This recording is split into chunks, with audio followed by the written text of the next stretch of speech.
हरिओम। कैसे हैं आप सब? आशा करती हूँ आप सब अच्छे होंगे। तो शुरू करते हैं आज का सत्संग। ओम सतगुरु नमः। ओम परमात्मने नमः। अभी योग ही चल रहा है। आगे का श्लोक है, कर्म से शुद्ध हृदय होकर साधक अभेद बुद्धि को प्राप्त होता है, उसी का नाम योग है, जिससे प्राणी अमर हो जाता है। तो कर्म से शुद्ध हृदय होकर साधक अभेद बुद्धि को प्राप्त होता है। तो पीछे जितना भी ज्ञान चला भगवान का, स्वधर्म, स्वकर्म, बुद्धि, अभेद बुद्धि कब होती है? जब इतना काम एक साधक कर आता है अपने जीवन में, और इसको करने में उसे एक लंबा टाइम चाहिए होता है। ऐसा नहीं कि बहुत जल्दी जल्दी ये एक एक वचन की पालना हो जाती है ना। स्वकर्म, स्वधर्म, बुद्धि के कितने भेदन थे। 4-5 तरीके से हमारी बुद्धि काम करती है, फिर हमारा चित्त काम करता है। तो जब इतना काम एक साधक कराता है, तब उस साधक के कर्म जो होते हैं वो शुद्ध हृदय से करता है। फिर अपने अब वो चाहे लड़ाई भी करेगा, झगड़ा भी करेगा, तो भी ना उसके अंदर हृदय में किसी का अहित करने की चाहना नहीं होती है। वो उसका हृदय शुद्ध हो जाता है। अहित के लिए नहीं करता है, हित के लिए करता है। और किसके हित के लिए? आगे वाले के हित के लिए नहीं, स्वयं के हित के लिए। क्योंकि देखो, जब कोई पढ़ाई करेगा, नौकरी करेगा और जब कमा के लाएगा, तो वो कोई बाहर वालों पर थोड़ी ना लुटाता है। पहले तो वो अपना घर बनाता है ना, और अपने घर में जो भी है कर्म प्राणी, जिनका जो भी कुछ है धर्म, उसका वो फर्ज निभाता है। तो ऐसे ही ये आध्यात्म की कमाई भी होती है। एक साधक इस आध्यात्म की कमाई को शुद्ध हृदय से कर पाता है। अगर हृदय में शुद्धता नहीं है, अशुद्धि है हृदय में, तो फिर वो आध्यात्म में कभी कमाई नहीं कर सकता। तो जब एक साधक का शुद्ध हृदय हो जाता है और जब वो अध्यात्म की कमाई करता है, तो इस कमाई को वो पहले स्वयं पर खर्चता है। और हाँ, अगर उसके साथ में कोई सानिध्य में होते हैं अध्यात्म से जुड़े हुए, कर्म प्राणी नहीं होते, फिर वो तो संसार के लिए कमाई कर्म प्राणियों में लुटाएगा, पर आध्यात्म की कमाई वो कभी अपने कर्म प्राणियों पर भी नहीं लुटाता है। आध्यात्म की कमाई वो वहीं पर देगा जो आध्यात्म से जुड़ा होगा और जो उस लेवल तक आ जाएगा, फिर वो कमाई वहाँ पे लुटाता है। तो अब अभेद बुद्धि कैसे हो? कर्म तो शुद्ध हो गए, अब कर्म शुद्ध हो गए, शुद्ध कर्मों से शुद्ध हृदय हो गया। अब शुद्ध हृदय में कौन विराजमान होता है? शुद्ध हृदय में परमात्मा विराजमान होता है। तो अब उसकी अभेद बुद्धि हो जाती है। पहले तो वो बॉडी करके सारा संसार यू अपनाता है ना, अपने अपने कर्मों को। ये माँ है, ये पिता है, ये बाप है, ये भाई है, ये बहन है, ये पत्नी है, ये बच्चे हैं। भले ही देखो, कहते पति पत्नी एक होते हैं, पर एक होते हैं क्या? अलग अलग होते हैं। पति अपनी मर्जी में, पत्नी अपनी मर्जी में। बच्चे खुद ही ने पैदा किए, लेकिन फिर भी पति पत्नी के संयोग से बच्चे पैदा हुए, पर फिर भी एक हैं क्या? नहीं, बच्चे अलग, पति अलग, पत्नी अलग। तो अभेद बुद्धि वो क्या करता है कि देखो, ये बॉडी तो दिख रही है, ये बॉडी हमें पति की दिख रही है, बॉडी हमें माँ की दिख रही है, बॉडी हमें बच्चे की किसी की भी मनुष्य की बॉडी दिख रही है, पर इस बॉडी के अंदर क्या विराजमान है? इस बॉडी के अंदर केवल और केवल वो आत्मा ही तो विराजमान है। और बॉडी तो सारे के सारे कर्म प्राणी हो, चाहे जो भी हमारा रिश्ता हो, वो सब यही कि यहीं रखी रह जाती हैं। फिर वो नाते रिश्ते किससे जुड़े रहते हैं? कौन चला जाता है? वो कौन सी चीज़ है जो चला जाता है? तो जो साधक होता है ना, जो अभेद बुद्धि जिसकी हो गई है, वो उन सारी बॉडी के अंदर केवल और केवल एक आत्मा का दर्शन करता है। और उसकी समझ में आ जाती है बात। देखो, आज हम स्त्री हैं या हम पुरुष हैं, ठीक है। अब जब आत्मा जब परमात्मा में विलीन होती है, आज तक जब कोई अंत समय में कार्ड छपवाते हैं जब 13वीं वाले, तो किसी ने ये लिखा कि आज बच्चे की आत्मा परमात्मा में विलीन होगी, आज वयस्क की आत्मा परमात्मा में विलीन होगी, या आज बूढ़े की आत्मा परमात्मा में विलीन होगी, आज मेरी पत्नी की आत्मा परमात्मा में विलीन हुई है, आज मेरे पति की आत्मा परमात्मा में विलीन हुई है ना। जो जो भी संबंधी जाएगा, नहीं कहते ना, सब क्या कहते? अरे आत्मा परमात्मा में विलीन हो गई, अरे मिट्टी मिट्टी में मिल गई, है ना। ये तो साधारण भाषा है ना, मिट्टी मिट्टी में मिल गई। तो बताओ, बॉडी तो मिट्टी की मिट्टी में मिल गई लेकिन वो कौन सी चीज़ है जो एक जैसी रहती है?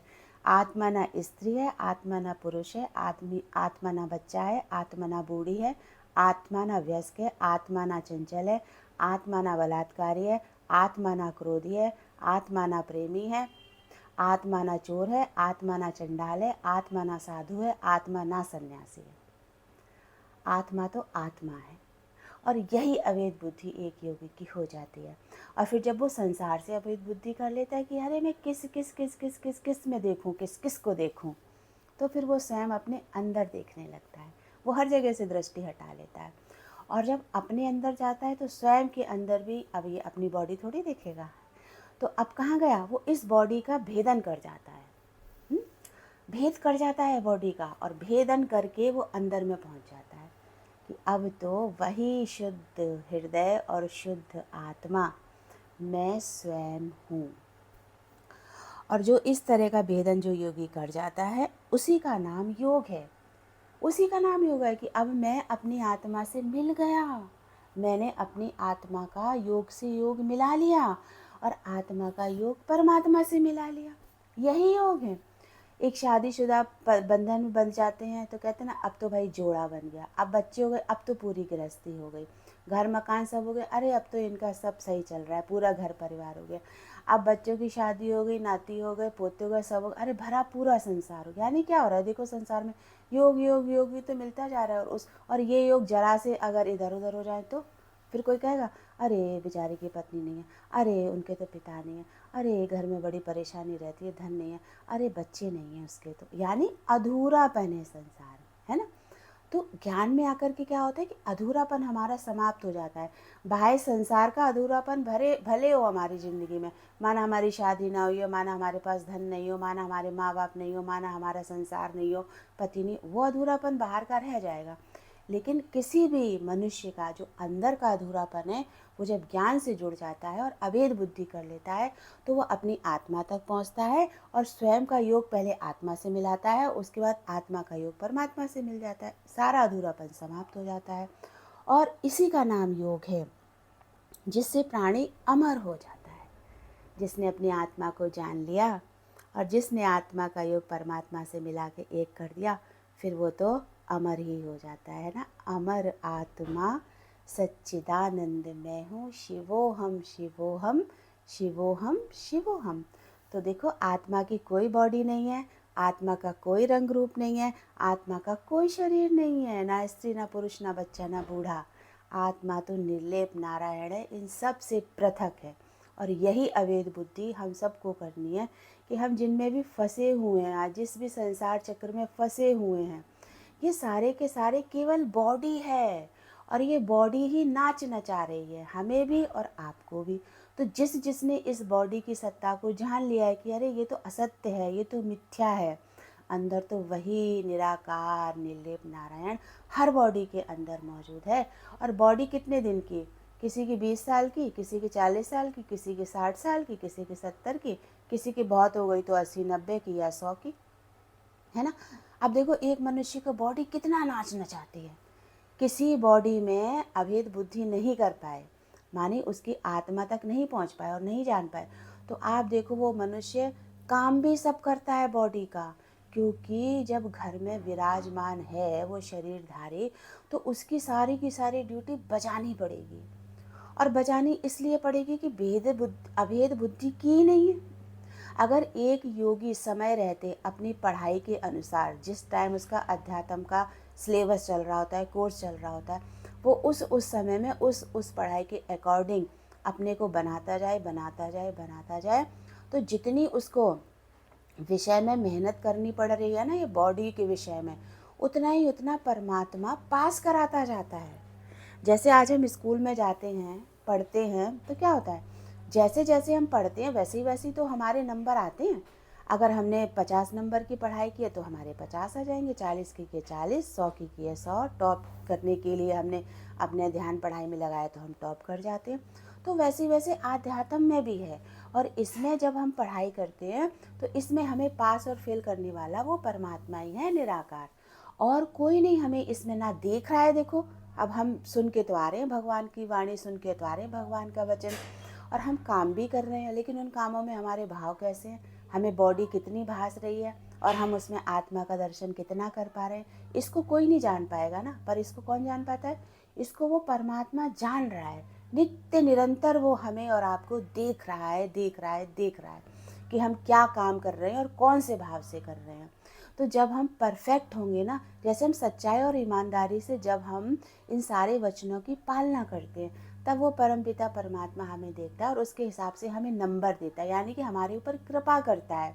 और हमारी साधना जितनी सच्ची और सफल होती है ना, आप विश्वास कीजिए, उतना ये शरीर और बॉडी से जितना लेना देना होता है वो धीरे धीरे धीरे धीरे कम होता जाता है, बढ़ता नहीं है।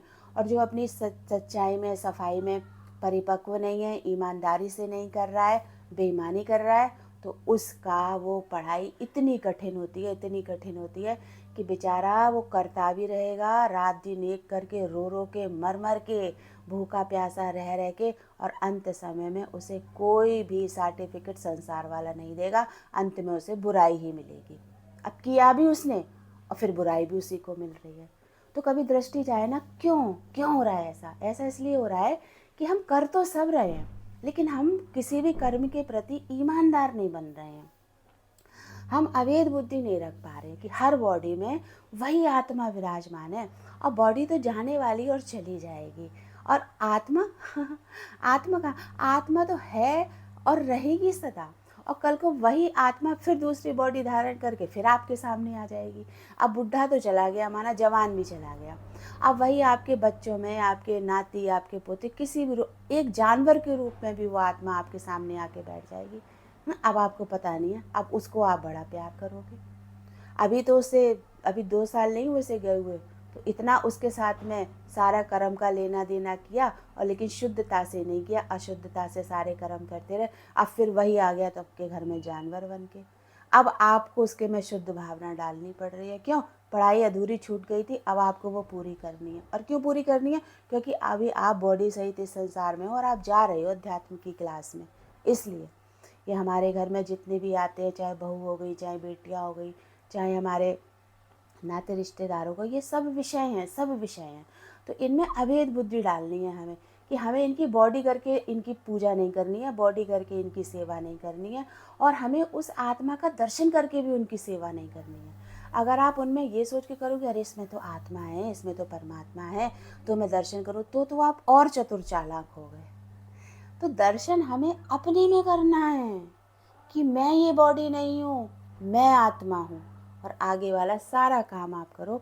इससे क्या होगा कि आपका अपना आत्म पावर बढ़ेगा, आप में अपनी आत्मा की सच्चाई होगी, अपनी आत्मा की सफाई होगी। और आगे वाले तो बॉडी में है आत्मा, पर आगे वाली बॉडी में आपको आत्मा दिख रही है ना, आप उसका आत्मा करके आत्मा करके आत्मा करके कितनी सेवा करोगे? बताओ, कर तो रहे हो ना, तो आपकी कभी सच्चाई सफाई नहीं आएगी, क्योंकि आत्मा है, आत्मा है, आत्मा है, और जरा देर में, 2 दिन में, 4 दिन में, 2 महीने में, 4 महीने में आपको उसमें फातिमा नजर आने लगेगा। अरे कितना आत्मा करके हमने इसकी सेवा करी, ये है कि सीधा ही नहीं होता। तो आपने करी ही आत्मा सीधा होने के लिए उसकी सेवा, और बॉडी कभी किसी की सीधी हुई है? कभी नहीं होगी। इसलिए किसी में आत्मा का दर्शन करने की ज़रूरत नहीं है। ये तो केवल हमें अभेद बुद्धि रखनी है कि सब में वो आत्मा और परमात्मा विराजमान है। ये अभेद बुद्धि हमें संसार में रखनी है। और हमको पढ़ाई किसकी करनी है? केवल स्वयं की, कि मैं भी तो आत्मा हूँ, मैं भी तो अपना भेदन करूँ अंदर में। और जितना जितना एक योगी अपनी आत्मा से मिल के एक होता जाता है, उतना ही उतना वो परमात्मा स्वरूप बनता जाता है। और परमात्मा ना कभी मरता है, ना कभी खंडित होता है, वो तो सदा अजर और अमर रहता है।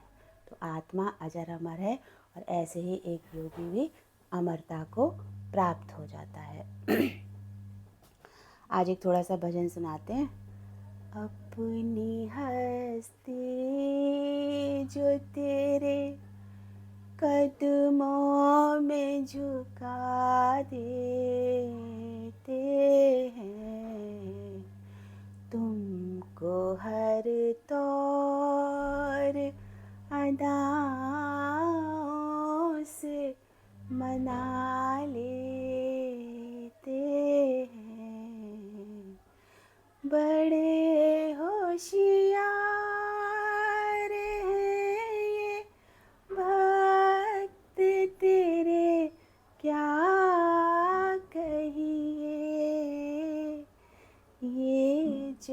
हंसते हैं तो तुझको भी हंसा देते हैं।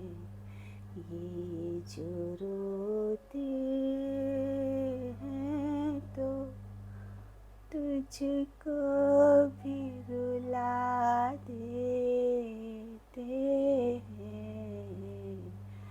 अपनी हस्ती जो तेरी ऐसे आवाज में कहते हैं कि आ जाओ। ऐसे आवाज में कहते हैं कि आ जाओ। तुमको आने के लिए मजबूर बना लेते हैं। अपनी हस्ती जो तेरे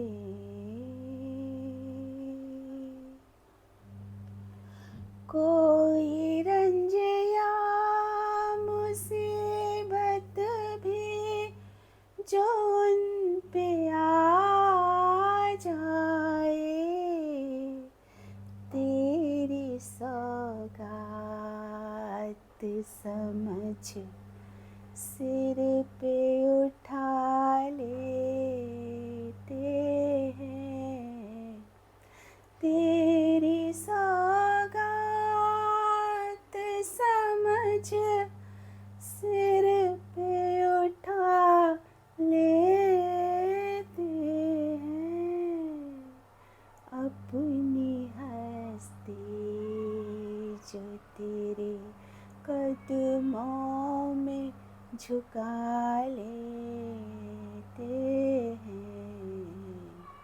तुमको हर तौर अदाओं से मना लेते हैं। अपनी हस्ती तो अवैध बुद्धि हमें अपने में करनी है, और जितना ये भजन चला उस परमात्मा के निमित्त हो जाए, उसको मनाएं, उसको रिझाएं, उसके लिए रोएं। संसार वालों के लिए मना करके, रो करके, रिझा करके आप कभी उनका मन नहीं जीत सकते हो, आप कभी उन्हें नहीं रिझा सकते हो। इसलिए इस संसार को सिर्फ देखना है कि हर एक में वही आत्मा विराजमान है, और मुझे अपने में उस आत्मा को पक्का करना है। और सारी की सारी पढ़ाई अब मुझे इस संसार के लिए नहीं करनी है, वहाँ तो अपना कर्तव्य फर्ज अदा करना है, पर सारी की सारी पढ़ाई मुझे केवल उस परमात्मा को पाने के लिए करनी है। एक एक वचन गुरु का लगाना है अपने में, केवल और केवल उस परमपिता परमात्मा को पाने के लिए। संसार वाले आपको कभी सर्टिफिकेट नहीं देंगे, लेकिन वो निराकार आपको अपनी बाहों में ले लेगा, अपने आंचल से लगा लेगा अंत समय में। तो क्या करना है संसार का। तो मिलते हैं आपसे अगले सत्संग में। आप सब अपना ध्यान रखिएगा। हरि ओम।